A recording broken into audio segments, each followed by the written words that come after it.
नमस्कार दोस्तों। 6 साल की बच्ची को ये नहीं पता होता कि उसका नेबर कैसा होगा। 6 साल की बच्ची को ये नहीं पता होता कोई इसे चॉकलेट देने के बहाने उसके साथ क्या कर देगा।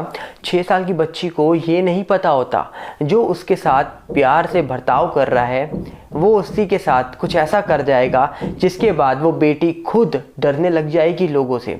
आपको बता दिया जाए, ऐसा ही आज एक मामला निकल के आ रहा है सच्ची घटना में, और आज की सच्ची घटना के मामले को आप सुनने के बाद आप भी शॉक रह जाएंगे कि क्या ऐसा भी हो सकता है। आपको बता दिया जाए, हैदराबाद से एक मामला निकल के आ रहा है जहाँ पर 6 साल की बच्ची के साथ जो कुछ हुआ है वो बताते हुए बहुत शर्म आ रही है। आपको बता दिया जाए, यहाँ पर हैदराबाद में एक कॉलोनी है जिसका नाम श्रृंगेरी कॉलोनी पड़ता है। ये शाहिदाबाद एक एरिया है, वहाँ पर पड़ता है। बताया जा रहा है कि इस एरिया में एक मासूम जिसकी उम्र 6 साल थी ये रहती थी, जो गुरुवार शाम 5 बजे से मिसिंग थी। यहाँ पर उसके परिवार वालों को मिल नहीं रही थी। शाम 5 बजे को ये मिस होती है। इसकी फैमिली एफआईआर दर्ज करवाती है, पुलिस के पास जाती है, पुलिस सर्च ऑपरेशन चलाती है। पर आधी रात को क्या पता लगता है कि जिस बेटी को उनका परिवार ढूंढ रहा है, जिस मासूम को उनका परिवार ढूंढ रहा है, वो मासूम को किसी और ने नहीं, उसी के पड़ोसी जिसका नाम राजू बताया जा रहा है, जो एक ऑटो रिक्शा ड्राइवर है, उसने पकड़ लिया और अपने घर ले गया। घर ले जाने के बाद उस बेटी के साथ क्या किया होगा बताने की मुझे ज़रूरत नहीं है। उसके बाद यहाँ तक इस बात से भी उसका मन नहीं भरता, तो सब कुछ करने के बाद उसने उस बेटी को इतना दूर भेज दिया जहाँ से वो बेटी आज के बाद कभी वापस आ ही नहीं सकती। उस बेटी की फ़ोटोज़ से लेकर वीडियोस तक कई सारी चीज़ें सोशल मीडिया पे वायरल हैं, पर हम आपको वो चीज़ दिखाएंगे नहीं, क्योंकि कहते हैं बच्चे भगवान का रूप होते हैं। पर ये चीज़ें उन लोगों को समझ नहीं आती जब वो बच्चों के साथ ही गलत करने लग जाते हैं। अभी आपने देखा था एक मामला जहाँ पुणे में, जिस मामले में 14 साल की मासूम के साथ क्या हुआ, पर अब इस पूरे मामले में जो हैदराबाद का मामला निकल के आ रहा है, इसमें कहा जा रहा है कि जो एक्यूज्ड है इसके घर से गुरुवार की रात 12 बजे के आसपास, 12-1 बजे के आसपास जब पुलिस छापा मारती है, और ये बातें भी उनकी जो लड़की है, मासूम है 6 साल की, उनकी मदर ने बोला, शक गया, क्योंकि उनकी मदर का ऐसा कहना था कि पूरा मोहल्ला उनकी बेटी को ढूंढने में लगा था, पर एक उनका पड़ोसी था जो वहाँ मौजूद नहीं था, इसीलिए शक गया। शक के तौर पर उनके घर पे छापा मारा गया, जहाँ से जो राजू नाम का शख्स था, जिस पूरे मामले में एक्यूज्ड है, वो वहाँ से भाग चुका था। पर उनकी बेटी वहाँ मिल जाती है, पर बेटी मिलती है ऐसी हालत में जिसके बारे में मैं बताना भी नहीं चाहूँगा, पर आज वो बेटी हमारे बीच नहीं है। जिसके बाद कहा जा रहा है कि पुलिस ने करीब 10 टीमें लगा दी। जी हाँ, करीब 10 टीमें लगा दी उन लोगों को पकड़ने के लिए जिस शख्स ने सब किया था।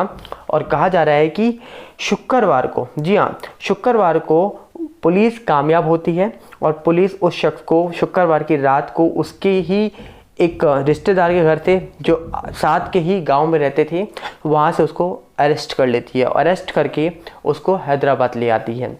अब इस पूरे मामले में कहा यह जा रहा है कि जो पब्लिक है वो लगातार रोड में आ चुकी है, और पब्लिक का साफ साफ कहना है वहाँ के कलेक्टर साहब से कि जो विक्टिम फैमिली है उसको न्याय दिया जाए। और इस पूरे मामले में जो कलेक्टर साहब हैं उन्होंने डिस्ट्रिक्ट मजिस्ट्रेट से प्रॉमिस करा है कि इस पूरे मामले में फास्ट ट्रैक कोर्ट में ये पूरा मामला चले, ताकि 5 से 10 दिन में इसका फैसला सुना दिया जाए। इस पूरे मामले में बोला यह जा रहा है कि 50,000 रुपये विक्टिम फैमिली को देने का अनाउंसमेंट भी किया गया है, पर 50,000 से किसी की बेटी लौटेगी नहीं। पर अभी तक उस शख्स को सिर्फ अरेस्ट किया गया है जिसने 6 साल की मासूम के साथ क्या किया है। आपने देख ही लिया, अभी भी वो शख्स सिर्फ अरेस्ट है, ना कि उसके साथ कुछ ऐसा बर्ताव किया गया है जिससे हम ये कह सकें कि वो 6 साल की मासूम को न्याय मिल चुका है। इसके बाद बोला जा रहा है कि जो फैमिली है, जो विक्टिम है, इस पूरे मामले में उनकी पूरी फैमिली को शिफ्ट किया गया एक दूसरे डिस्ट्रिक्ट में, जहाँ पर उनके फादर जो है वो एक ऑटो ड्राइवर है। और जब उनकी फैमिली को शिफ्ट किया गया तो उनको 2 बेडरूम वाला एक घर अलॉट किया गया है उनके ही पसंद का, और कहा जा रहा है कि उनसे प्रॉमिस भी किया गया है कि आपको आपकी फैमिली में जो पढ़ा लिखा है उसको एक हम जॉब भी प्रोवाइड करेंगे, और जो आपकी फैमिली में 2 और बच्चे हैं आपके, उसको फ्री एजुकेशन भी देंगे। इसके बाद ये बताया जा रहा है इस पूरे मामले में कि जो ऑटोप्सी रिपोर्ट में, जी हाँ, पीएम भी उस बेटी का हो चुका है, जो ऑटोप्सी रिपोर्ट भी निकल के आई है, उस ऑटोप्सी रिपोर्ट में भी साफ साफ दर्शा रहा है कि बेटी के साथ गलत हुआ। उसके बाद स्ट्रैंगुलेशन के मार्क्स मिले हैं, मतलब गला दबाया गया है, ऐसी भी बातें निकल के आ रही हैं। इसके बाद कहा जा रहा है कि पुलिस ने 10 टीमें भी लगाई। 10 टीमें लगाने के बाद उस शख्स को शुक्रवार की रात को अरेस्ट भी कर लिया जाता है। पर ये सारी चीज़ें कब तक, सोचिए, लोग प्रोटेस्ट कर रहे हैं, न्याय मांग रहे हैं, और कहा जा रहा है कि लोगों की झड़प भी हो जाती है पुलिस के साथ, क्योंकि लोगों का साफ कहना है कि इमीडिएटली डिमांड की गई है उन्होंने कि इस पूरे मामले में उस शख्स को पनिश किया जाए।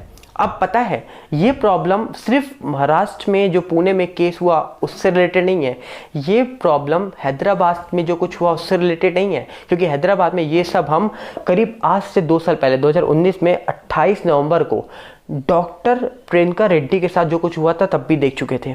क्या हुआ था आप सब जानते हैं, निर्भया के साथ क्या हुआ, दामिनी के साथ क्या हुआ, राबिया के साथ क्या हुआ, बहुत सारे मामले हैं, कई सारी चीज़ों के एग्जाम्पल हम सामने रख सकते हैं।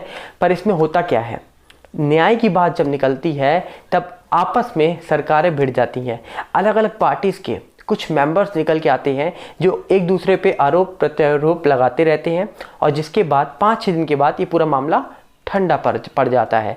पर हम ये नहीं सोचते इन चीज़ों से फ्यूचर में क्या इफेक्ट पड़ेगा, क्योंकि ये सारी चीज़ें जो आज हो रही हैं ये आपका फ्यूचर दर्शा रही हैं कि आप फ्यूचर में आपके साथ क्या होने वाला है।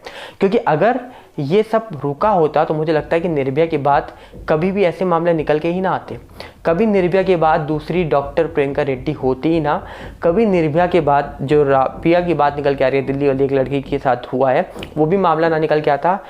तभी अगर कड़ी से कड़ी कार्रवाई हो जाती ऑन द स्पॉट तो मुझे लगता है कि पुणे में एक बेटी के साथ जो कुछ हुआ है वो भी मामला निकल के ना आता, और फिर हैदराबाद से जो खबर निकल के आ रही है ये भी मामला निकल के ना आता। निर्भया केस में आपने देखा कि कितना टाइम लगा कि जितने लोगों ने निर्भया के साथ वो सब किया उन लोगों को सजा देने में।